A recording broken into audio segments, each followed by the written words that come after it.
She's calling me Mr. Korra Obidi, which is really funny because her last name is still Dean. She's still carrying my name. My children's name is Dean. I want nothing to do with the Obidi family. They are a family of scammers. They are a family of liars. All they do is get on the internet and perpetuate lies. So I want nothing to do with them, now that that's clear. Coordinating a smear campaign. Let's talk about what a smear campaign is. A smear campaign is when you go public repeatedly over time with lies.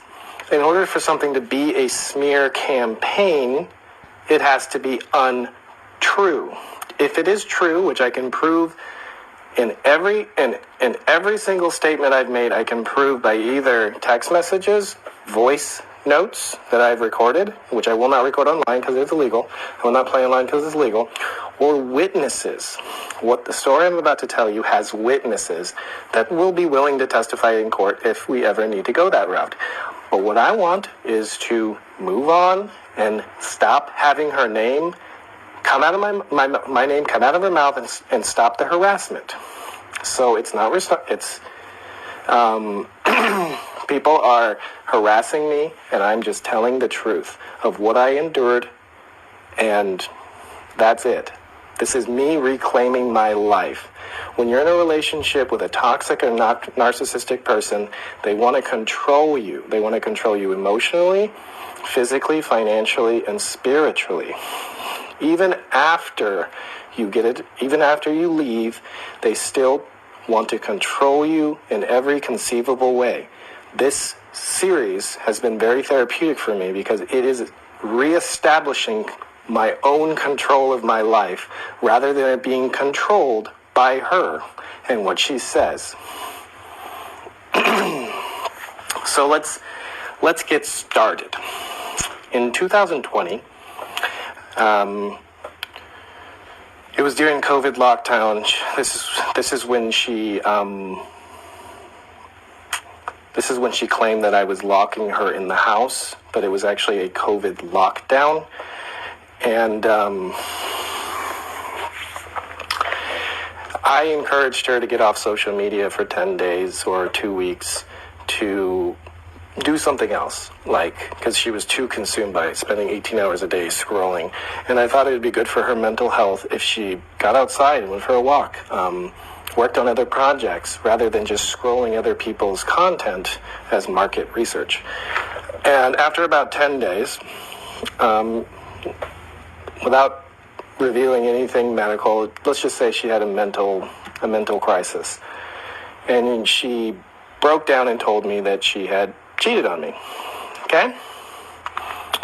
Well, we already had a kid, and I was upset, but it occurred after I had left to the United States to work on building a business, building a life for us, while she was still in Nigeria. So in her mind, it was justified because we were not legally married in the United States yet. And indeed, we were not. So her justification for cheating, and she would not apologize to me, so we fought about this for 6 months. She wouldn't apologize. She would say we weren't married, meaning that the traditional marriage doesn't count.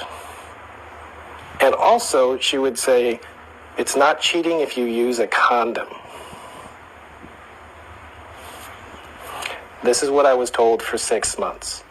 I had to get her father involved, I had to get her family involved and be like, talk some sense into this woman so we can move past this. As a result of her inability to take accountability for the hurt that she caused me, she bailed. She went to Nigeria with June. I believe this is around September or something, September, November. And once she got there, she told me that she was going to raise June in Nigeria and I would never see my daughter again. And naturally, many of you know, my weakness is my kids. I love my kids dearly.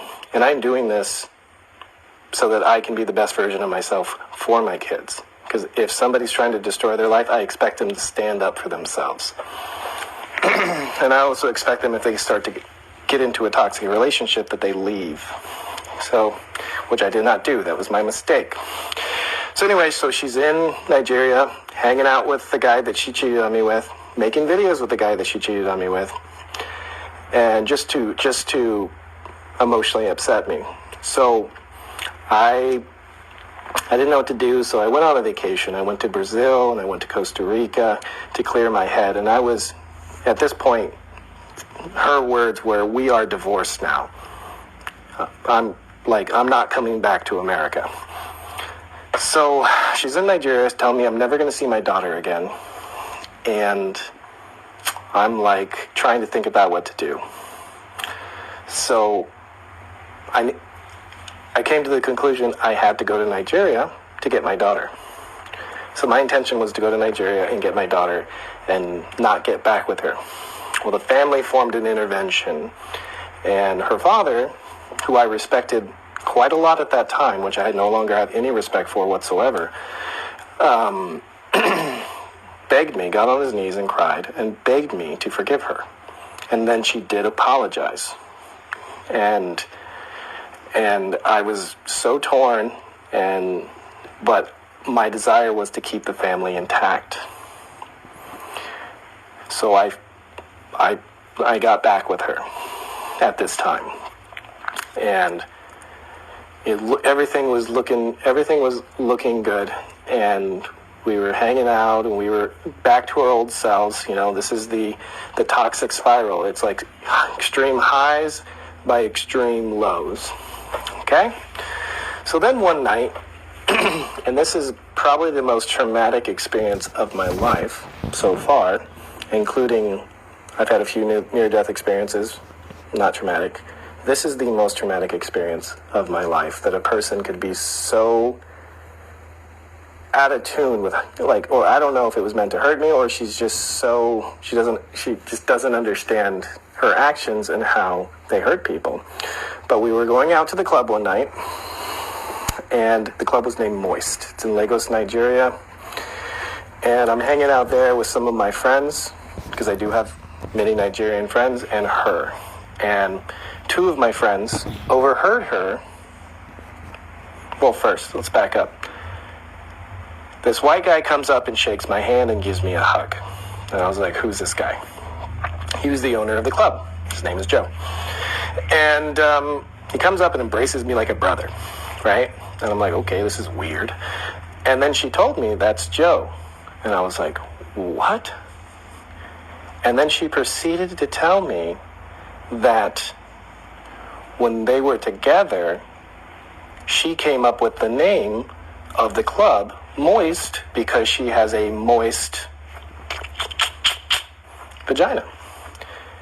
And two of my friends overheard this. And I didn't know what to do.